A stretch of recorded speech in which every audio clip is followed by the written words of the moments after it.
You know, the thing that was running through my mind was Vince Young. We have to be great, and I want to be legendary. I'm going on and on, you know, who knows? I'm trying to stay up here as long as I can. I missed it last year, so. Tennis is a tough sport. There's no draws, but if there was going to be one, I would have been very happy to accept the draw tonight and share it with Rafa, really.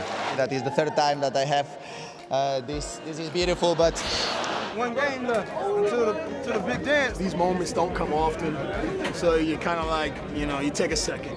Tom Brady smells good. Rah, rah, rah, rah, rah, rah. You know, I got a couple bromances. I'm not a run bromance guy. I'm not allowed to sell tickets over face value, and I would charge him like $1 million. We've been in a lot of big games, and we're going to trust in that process. You got to keep putting the work in. It's a process. I'm just excited all you guys here. I was very excited. I had a great time celebrating. Next, let's go. No, I was part of the reason why he picked Devontae Freeman. I love it. I love it a lot. It's been 35 long years. Clemson, y'all been waiting 35 years. It's finally coming home, baby.